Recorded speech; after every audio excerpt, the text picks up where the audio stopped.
May 23rd, 1944. A desolate transit camp near Cherbourg, France. The air stinks of diesel fumes, stale fear, and the recent, terrifying chaos of the Normandy beachheads. Obergefreiter Klaus Richter, a 20-year-old infantryman from the 716th Static Infantry Division, clutches a half-eaten piece of dry bread. His tunic is torn, his face grimy with the residue of battle, and his mind is a churning mix of exhaustion and dread. Just days ago, he was fighting fiercely for every hedgerow against the relentless advance of the Canadian forces. Now, he stands in a massive, mud-caked compound, surrounded by thousands of fellow prisoners, the captured remnants of the Wehrmacht's disastrous defense of the Atlantic Wall. A brusque American sergeant barks orders, directing them into the open doors of a train. The prisoners, their boots dragging on the ballast, climb into the cramped, windowless boxcars. The doors clang shut, plunging them into absolute darkness. Richter slides onto the hard, splintered floor next to Corporal Hans Ziegler, a veteran radio operator captured in the desperate retreat from Caen. "They are taking us to England, yes?" Ziegler whispers, his voice thick with apprehension. Richter shakes his head, the movement tight and weary. "No, too many of us. The rumors say, America, the long haul. I heard stories from the last war. Hands, barbed wire, starvation, hard labor until the war ends. They will punish us." This fear is shared by every man in the car. German military propaganda had painted a vivid, brutal picture of Allied prison camps, tales of vengeful guards, starvation rations, and the cruel retribution for the destruction inflicted by the Reich. They expected the worst. The train journey across France is a blur of stops and starts, punctuated only by the rattling of the wheels and the low murmurs of their guards. Finally, days later, they are shuffled, blinking in the harsh sunlight, onto the docks of a major port, likely Glasgow or a Canadian terminal, though they cannot be sure. The next stage of the journey is by sea, a cramped, terrifying voyage aboard a stripped-down transport ship. For 8 days, Richter suffers the constant, nauseating roll of the Atlantic, convinced at any moment a U-boat, perhaps one commanded by a man he knows, will sink their vessel, sending them all to a freezing, watery grave. The irony is bitter. The guards keep their distance, efficient but silent. There is no violence, no overt brutality, but the silence itself is intimidating. The destination is utterly unknown. Finally, they arrive. The port is immense, cold, and clean, far larger than anything in Europe. They are marched directly from the gangplank to another waiting train, this one an endless ribbon of carriages designed for long-distance travel. The landscape they see as they move west is alien, massive, untouched forests, glittering blue lakes, and then vast, empty plains stretching out to an impossibly huge horizon. This is not the cramped, war-torn Europe they knew. After what feels like a lifetime, days turning into a week on the rails, the train grinds to a final, permanent stop. They are somewhere deep in the heart of this colossal, unknown country. The Canadian guards, dressed in their familiar khaki, stand waiting. Richter, squinting against the harsh continental sun, sees a large wooden sign hammered into a post. The lettering is simple. Stark, M-S-H. P-O, Pava, Camp No, 132, Medicine Hat, Alberta, Canada. He braces for the shouted commands, the rough shoves, the inevitable confrontation with the wire. But what he sees instead is a sprawling complex that looks less like a fortress of vengeance and more like a tidy, if isolated, village. The perimeter is wire, yes, but the atmosphere is calm. Late May, 1944. Camp 132, Medicine Hat, Alberta. The gates swing open, and the long column of German prisoners, led by Richter and Ziegler, marches onto Canadian soil proper. The first thing that hits Richter is the sheer cleanliness. The dirt pathways are swept, the wooden barracks are painted a stark white and green, and the Canadian Guards carry their Lee Enfield rifles with a casualness that suggests boredom, not aggression. There are no snarling dogs, no loud, aggressive commands. The complex is vast. Camp 132, or simply Medicine Hat to the men, was one of the largest prisoner-of-war facilities in Canada, built to house thousands. It was located here, far from the coasts and major population centers, partly for security and partly to leverage the massive, empty plains of Alberta. The prisoners are processed quickly. Instead of being stripped and searched aggressively, they are given a simple medical check and issued new, durable clothing marked with a large P. Prisoner of War stamp. During the intake process, Richter encounters an older German soldier, Feldwebel Emil Kress, who had been captured in North Africa years earlier and recently transferred. Kress had a strange, almost serene look in his eyes. "Kress, tell me the truth," Richter whispers urgently. "What is this place? Is this the staging ground before they send us to the coal mines?" Kress smiles, a slow, tired expression. "They send you to work, yes, Richter, but not in a mine. Look around you. The guards here, they barely speak, but they treat us by the book, the Geneva Convention. This is the second shock. The guards strictly adhere to the international agreements governing the treatment of prisoners. German officers retain their rank and privileges, receiving officers' rations and avoiding mandatory labor. Enlisted men, like Richter and Ziegler, are required to work, but the conditions and pay are entirely unexpected. After being assigned their quarters, a surprisingly spacious, heated barrack shared with 20 other men, the prisoners settle in. The quality of life is immediately evident. 3 regular, if plain, meals a day, sufficient heat, clean bedding, and even a small library stocked with German books provided by the Canadian YMCA. "This is not a prison," Ziegler mutters one evening, staring out the window at a group of their comrades playing football in the enclosed yard. This is a strange holiday camp. The Canadians, however, had a motive beyond simple humanitarianism. The massive demand for food production during the war meant that Canadian agriculture was severely short-handed. Millions of acres of wheat, sugar beets, and vegetable crops lay fallow or risked rotting in the field. The solution was obvious: use the captive workforce. The POWs at Camp 132 would become the temporary, invisible backbone of the prairie labor force. A few days later, a Canadian officer, Captain MacDonald, addresses the assembled enlisted prisoners. He explains the system. They will be offered work details on surrounding farms, particularly harvesting the immense sugar beet crops. "You will be paid," MacDonald states flatly, causing a ripple of confused murmurs among the prisoners. According to the scale set by the convention, 50 cents a day.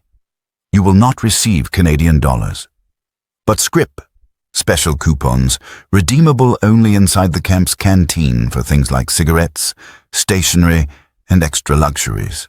The prospect of working for real money, or something approaching it, is revolutionary.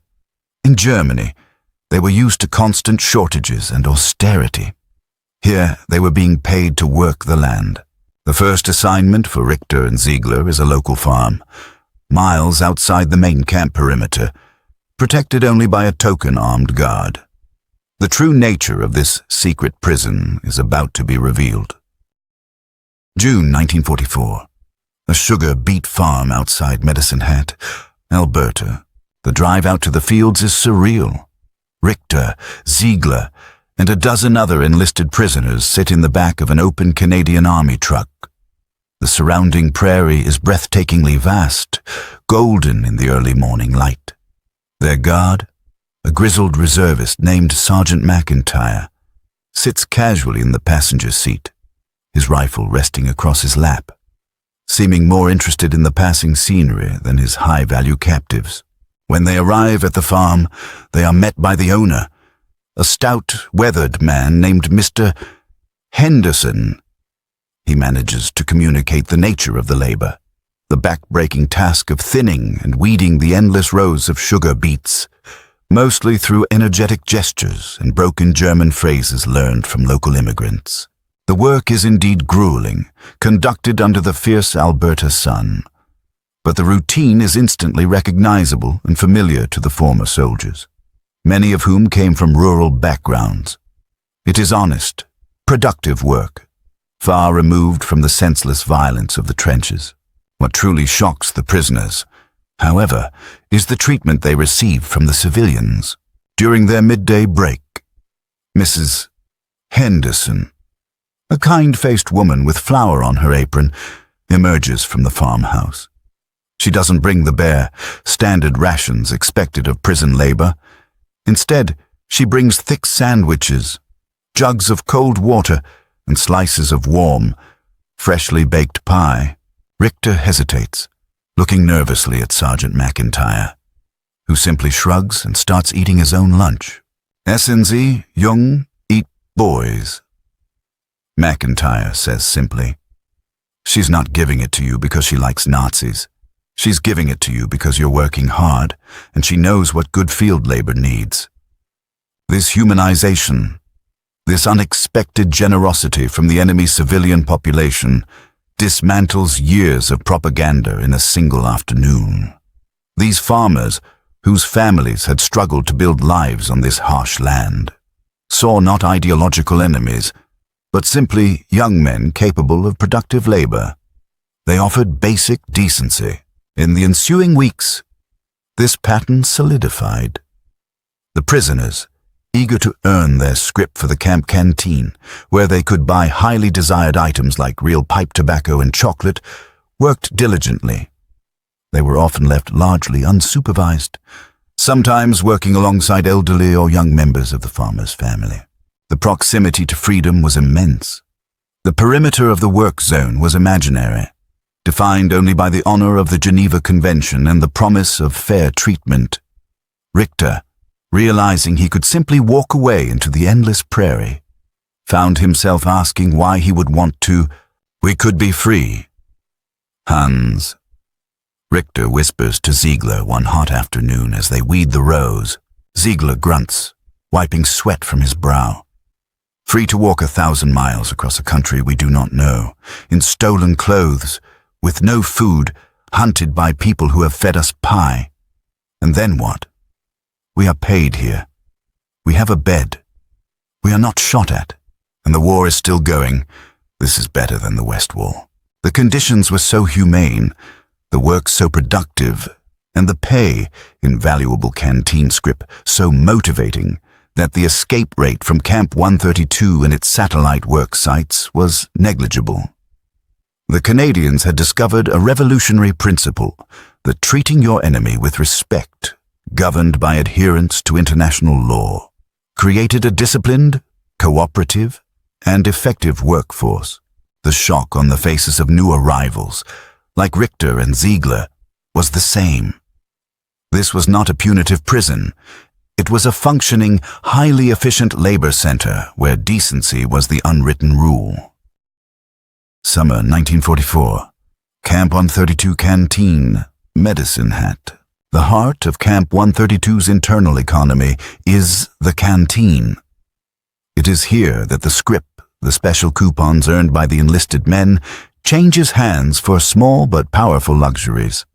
The air inside the canteen is thick with tobacco smoke and the low buzz of commerce.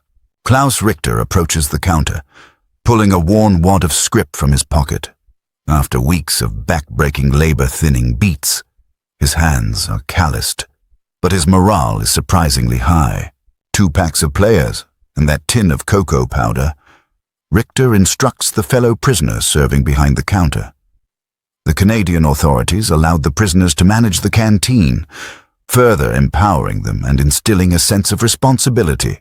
The goods available, genuine, high-quality Canadian manufactured items, are intoxicating. Cigarettes, chocolate, shaving cream, stationery, and even German newspapers flown in from neutral countries. These small comforts represented a life of normalcy and dignity, something they hadn't experienced since before the war began. The work program was a massive success for Canada. By the end of 1944, thousands of German POWs in Alberta were performing critical labor, often surpassing the output of local civilian workers. Their presence alleviated a crippling labor shortage in agriculture, directly supporting the Allied war effort. But the moral question remained. What did this humane treatment do to the prisoners' loyalty? The internal dynamic of the camp was complex. The officers, who were forbidden from working under the Geneva Convention, often maintained a stricter line of discipline and unwavering loyalty to the Reich. They resented the enlisted men's willingness to work for the enemy, and sometimes even imposed punishments or social exclusion on men who were deemed too cooperative. However, the experience of the enlisted men working outside the wire created a profound shift. Hans Ziegler summarizes the growing sentiment one evening while they share a smoke outside their barrack. "When we left France, I thought the war would end with me starving behind wire," Ziegler says, inhaling deeply. "Instead, I am paid more than I was in the Wehrmacht. I eat better, and I'm not freezing in a foxhole." He pauses, crushing the cigarette butt carefully. "The Canadians treat us with ehrlichkeit, honesty. They follow the rules. They treat us like men who must work, not like animals to be punished. The propaganda at home told us the Allies were beasts. They lied to us about everything, Richter, about the war, about the enemy, even about the conditions of our surrender. This realization, that the enemy was adhering to an ethical standard that their own government had long discarded, caused a massive ideological rift. The prisoners were receiving first-hand experience of the democratic ideals they had been taught to despise. As the war turned decisively against Germany in 1945, the humane treatment provided by Canada became a life raft. Not just physical, but psychological. For many, the simple act of being paid, of being treated with respect by the local farmers, and of surviving the war in relative comfort, fostered an emotional connection to this vast, peaceful land. The end of the war was rapidly approaching, and for the men of Camp 132, the prospect of returning to a shattered, occupied Germany was terrifying. They had seen the alternative. May 8, 1945, Camp 132, Medicine Hat, Alberta. The news hits Camp 132 with a strange mixture of relief and uncertainty. Germany has formally surrendered. The war in Europe is over. The silence that follows the announcement is profound, a silence that marks not a victory, but the profound end of a life they knew. For Klaus Richter and Hans Ziegler, the immediate fear of combat is replaced by a paralyzing question: what now? Under international law, all German POWs were to be swiftly repatriated. However, Canada's need for agricultural labor had not disappeared. In fact, it was more urgent than ever as the global demand for food soared. For months following the surrender, the prisoners remained in Canada, still working the fields, albeit with the understanding that their time was limited. The Canadian government faced a unique challenge. They had thousands of disciplined, experienced, and highly effective workers. Many of these men, like Richter, had already spent a year adapting to the Canadian climate and way of life. More critically, thousands of the former POWs were openly expressing a desire not to return to Germany. "I have nothing left there," Ziegler tells Richter one evening, looking over the vast, untouched prairie that now felt like home. "My village is gone. My family is scattered. Here, I have a skill. I have a place to sleep, and I was treated honorably. Why would I volunteer to return to ruin? This sentiment was widespread. The kindness shown by the local farmers, the dignity of the scrip payment, and the sheer contrast between the peace of Alberta and the devastation of Europe had fundamentally changed their worldview. The Canadian government began a slow, measured process of repatriation.